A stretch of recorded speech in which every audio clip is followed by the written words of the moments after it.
నమస్కారం. ప్రేక్షకులందరికీ కనుమ పర్వదిన శుభాకాంక్షలు. కనుమ పర్వదినం సందర్భంగా ఈరోజు ఎలాంటి పరిహారాలు పాటిస్తే సంవత్సరం మొత్తం సమస్త శుభాలను సిద్ధింపజేసుకోవచ్చో నేటి పరిహారాలు పరిష్కారాలు అనే అంశంలో పరిశీలిద్దాం.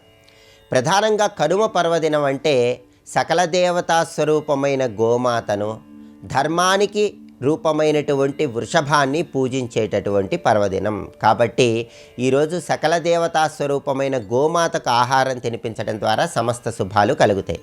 అలాగే మనోభీష్టాలన్నీ ధర్మ మార్గంలో నెరవేర్చుకోవటానికి వృషభం అంటే ఎద్దుకి చక్కగా స్నానం చేయించి, ఎద్దుకి అలంకరణ చేసి, ఎద్దుని ఊరేగింపుగా తీసుకుని వెళ్ళి ఆహారాన్ని తినిపించాలి.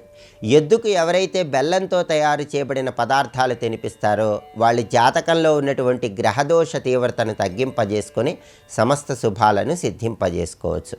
అలాగే మీకు వీలైతే గోమాత చిత్రపటానికి గృహంలో గంధం బొట్లు, కుంకుమ బొట్లు అలంకరించి ఓం సురభ్యై నమః అనే మంత్రాన్ని స్మరించుకుంటూ రకరకాల పుష్పాలతో గోమాత చిత్రపటానికి పూజ చేయాలి.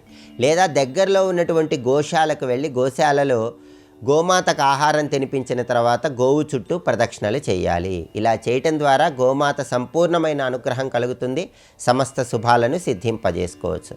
అలాగే పక్షులను పూజించేటటువంటి ఆచారం కూడా కనుమ పర్వదినం నాడు ఉంది. కాబట్టి పక్షుల ప్రీతి కోసం వడ్ల కుచ్చులను ఏర్పాటు చేయాలి. ఇంటి ముందు భాగంలో వడ్ల కుచ్చులను ఏర్పాటు చేయటం ద్వారా సమస్త శుభాలు కలుగుతాయి. లేదా దేవాలయంలో ఉన్నటువంటి స్తంభాలకు వడ్ల కుచ్చులను ఏర్పాటు చేయాలి. పక్షులు ఎంత ఎక్కువగా ఆ వడ్ల కుచ్చుల ఆహారంగా స్వీకరిస్తే అంత శుభ ఫలితాలు కలుగుతాయి. ఇంకా వీలైతే కనుమ పర్వదినం సందర్భంగా నదీ తీరాలకు కానీ చెరువు గట్టుకు కానీ వెళ్ళి పక్షులకు గింజలు ఆహారంగా వేయటం ద్వారా గ్రహదోష తీవ్రతను తగ్గింపజేసుకోవచ్చు, విదేశీయాన ప్రయత్నాలు విజయవంతం చేసుకోవచ్చు. అలాగే ఆవు పాలతో పొంగలి తయారు చేసి ధాన్యలక్ష్మీదేవికి నైవేద్యంగా సమర్పించి వ్యవసాయదారులందరూ కూడా ఆ పొంగలిని ప్రసాదంగా స్వీకరించిన తర్వాత మిగిలిన పొంగలిని పంట పొలాల్లో చల్లుతారు. దీన్ని పొరి చల్లటం అనే పేరుతో పిలుస్తారు. ఇలా చేయటం ద్వారా సంవత్సరం మొత్తం ధాన్యలక్ష్మీదేవి సంపూర్ణమైన అనుగ్రహం కలుగుతుంది. అలాగే కనుమ పర్వదినం సందర్భంగా తప్పకుండా గృహం ముందు రథం ముగ్గును వేయాలి. అలా వేయటం ద్వారా కూడా ఉత్తమ ప్రయోజనాలు కలుగుతాయి.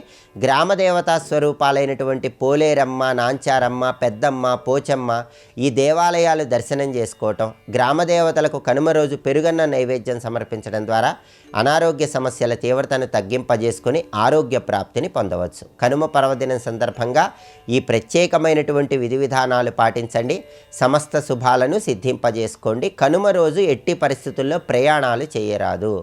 కనుమ రోజు కాకి కూడా ప్రయాణం చేయదని మనకు ప్రామాణిక గ్రంథాల్లో చెప్పారు. కనుమ రోజు పితృదేవతలను స్మరించుకుంటూ పితృదేవతల ప్రీతి కోసం కాకులకు ఆహారం వేయాలి, ప్రయాణాలు నిషేధించాలి. ఈ విధి విధానాలు పాటించినట్లయితే సమస్త శుభాలను సిద్ధింపజేసుకోవచ్చు.